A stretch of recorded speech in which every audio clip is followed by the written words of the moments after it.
Hej alle sammen. Nu vil mikroerne gerne opføre et lille skuespil, vi har forberedt til jer, der handler om, hvorfor vi fejrer jul.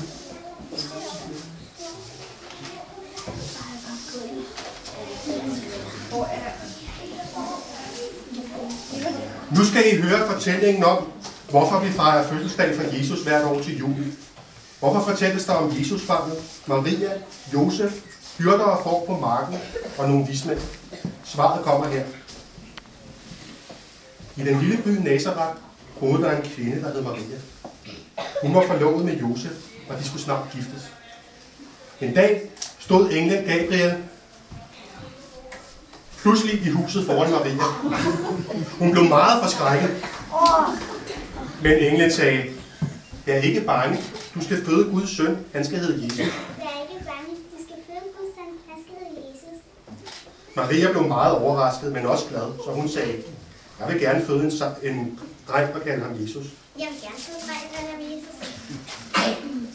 I det land, hvor Maria og Josef boede, regerede den store kejser Augustus. Han ville vide præcis, hvor mange der boede i hans kæmpe store rige. Jeg befaler, at I alle går tilbage til den by, hvor jeres familier kommer fra. Jeg befaler, at I alle går tilbage til den by, hvor jeres familier kommer fra. Maria og Josef skulle gå den lange vej fra byen Nazareth til Bethlehem, hvor Josefs familie kom fra. Da de var nået frem, var Maria meget træt efter den lange rejse. De ledte efter et sted at være, men der var ikke plads til dem nogen steder. Til sidst fik de lov til at være i en stald blandt okser og får. Mens de var i stalden, fødte Maria en dreng.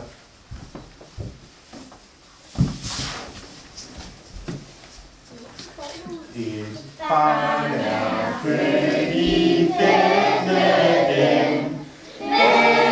Bethlehem. Sig glæder sig Jerusalem. Halleluja, halleluja. Samme nat var der nogle hyrder, der lå og passede deres får på marken uden for byen Bethlehem.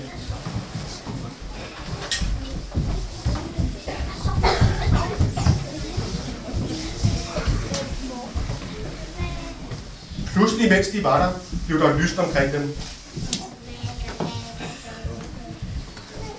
Frem kom engle, der skinnede så flot som lyset.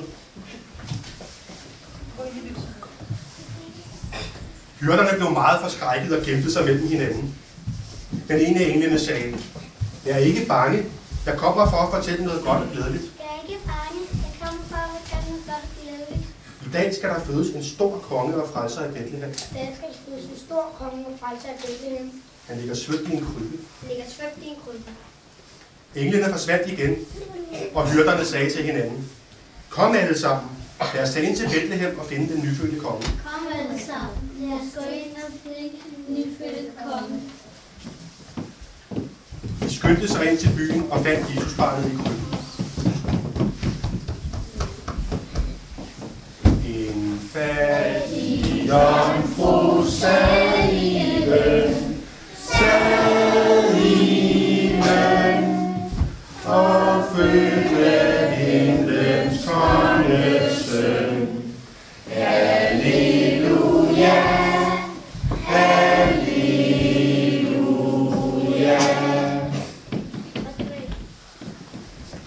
Der var nogle vise mænd fra Østerland, der studerede stjerner. De havde fundet en helt ny og stor stjerne på himlen. De sagde til hinanden, kan du se den store stjerne? Den har jeg ikke set før. Kan du se den store stjerne? Den har jeg ikke set før. De talte frem og tilbage om den nye stjerne. Til sidst sagde en anden vismand, den store nye stjerne vil fortælle os, der er født en ny konge. Den nye store stjerne vil fortælle os, der er født en ny konge. Den tredje vismand svarede, vi skal følge efter stjernen og finde den nyfødte konge. Husk, vi skal have gaver med. Vi skal følge efter stjernen og finde den nyfødte konge.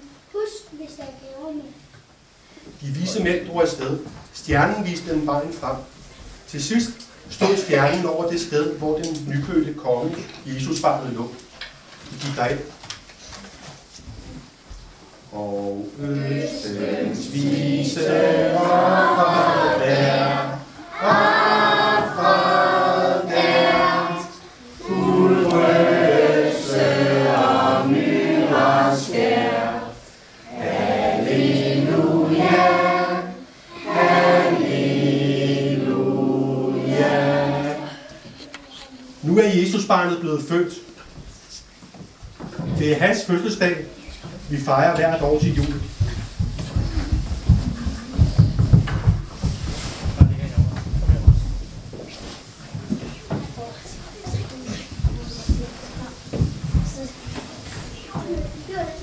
Og skålen er nu alvornet,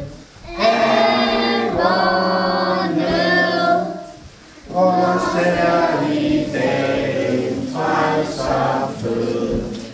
Halleluja, halleluja.